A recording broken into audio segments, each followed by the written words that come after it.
Telegram వ్యవస్థాపకుడు CEO Powell దురోవ్ మరోసారి వార్తల్లో నిలిచారు. ప్రపంచవ్యాప్తంగా 100 మందికి పైగా పిల్లలకు తాను బయోలాజికల్ గా తండ్రినని గతంలో చెప్పిన పావెల్ ఇప్పుడు ఆ పిల్లలందరికీ తన సంపదను పంచేస్తానంటూ మరో సంచలన ప్రకటన చేశారు. ఈ మేరకు తన భవిష్యత్ ప్రణాళికను వెల్లడించారు.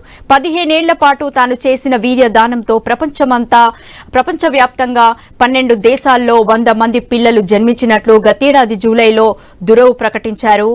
ఇటీవలే తాను వీలునామా రాశానని అందులో ఈ సంతానం గురించి కూడా పేర్కొన్నట్లు తెలిపారు. తాను సహజంగా జన్మించిన సంతానంతో పాటు ఈ 100 మంది పిల్లలకు కూడా తన ఆస్తిలో సమాన హక్కు ఉంటుందని వెల్లడించారు.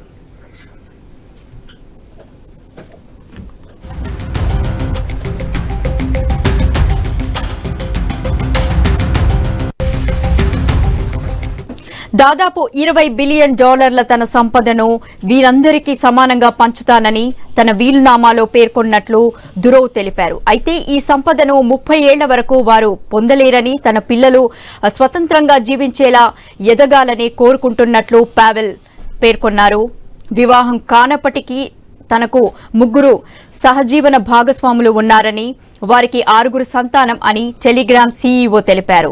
తన జీవితం ఎన్నో సవాళ్లతో ముడిపడి ఉందని, ఎంతో మంది శత్రువులు ఉన్నట్లు చెప్పారు. అందుకే 40 ఏళ్ల వయసులోనే వీలునామా రాయాల్సి వచ్చిందని పేర్కొన్నారు.